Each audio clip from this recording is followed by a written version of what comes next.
하나님의 말씀은 열왕기상 13장 29절에서 34절 말씀입니다. 늙은 선지자가 하나님의 사람의 시체를 들어 나귀에 실어가지고 돌아와 자기 성읍으로 들어가서 슬피 울며 장사하되 곧 그의 시체를 자기의 묘실에 두고 오라 내 형제여 하며 그를 위하여 슬피 우니라.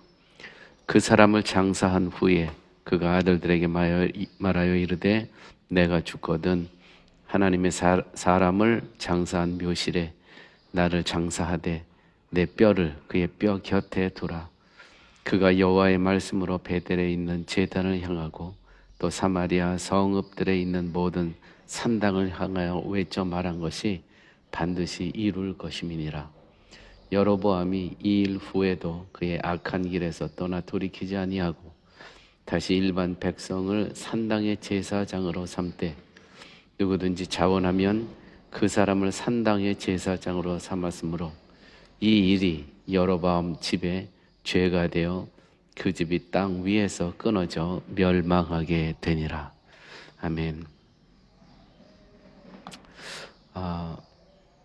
하나님께서 하나님의 사람의 죽는 과정을 통해서 심판의 명확성을 드러내셨음에도 불구하고 여로보암은 악한 길에서 돌이키지 않습니다.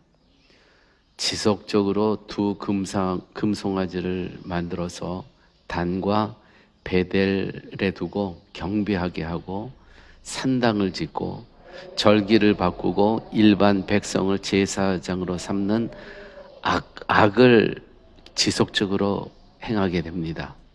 그 결과 여로보암과 그의 집안은 멸망당합니다.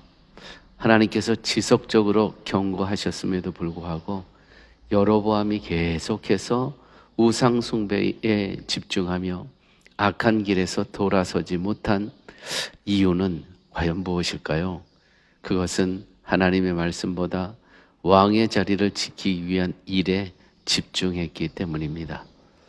여로보암에게 왕자를 주신 분이 하나님이셨음에도 불구하고 그는 왕권이 어디로부터 온 것인지 망각했다는 것이죠. 그의 우상 숭배의 배경에는 왕자를 지키기 위한 집착과 두려움이 있었으며 그 뿌리는 하나님을 신뢰하지 못하는 불신앙에 있었습니다. 우리는 하나님이 주신 무엇인가의 목적을 두고 사는 인생이 아닌 하나님 자체를 목적 삼는 삶을 살아야 할 것입니다. 오늘 하루도 세상을 이기신 주님의 관점으로 세상을 바라보며 죄악의 길에서 우리를 돌이켜 세워주신 하나님의 은혜에 감사하는 복된 삶이 되시길 축복합니다.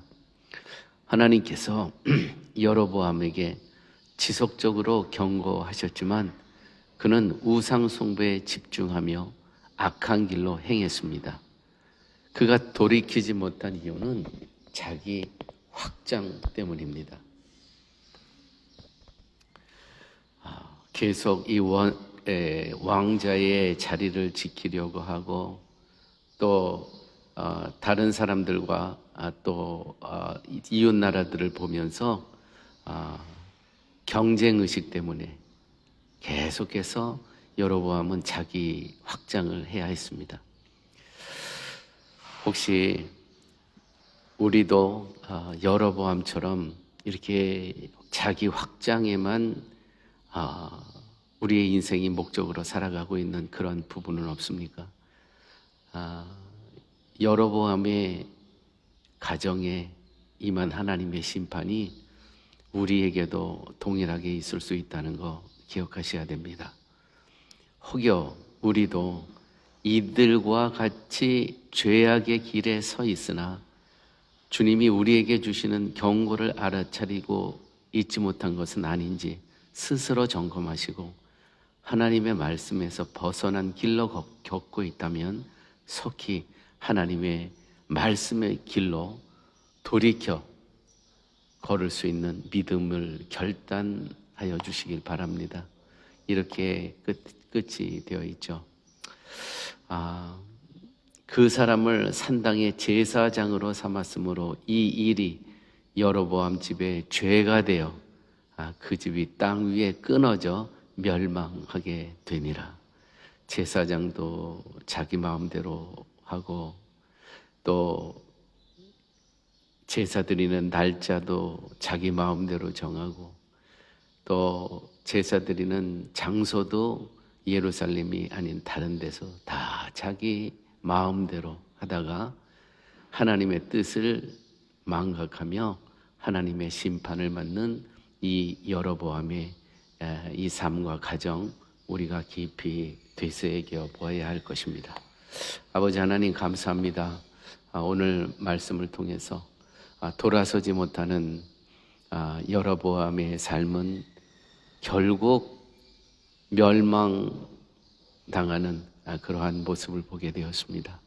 아버지 하나님, 우리의 삶 속에서 내 확장에만 열심과 노력을 하며 살아가는 인생이 아닌지, 하나님의 나라와 하나님의 의와 하나님의 뜻을 위해서 우리의 삶이 드려질 수 있도록 주의 성령께서 함께하여 주시옵소서. 모든 말씀 예수님 이름으로 기도드렸습니다. 아멘.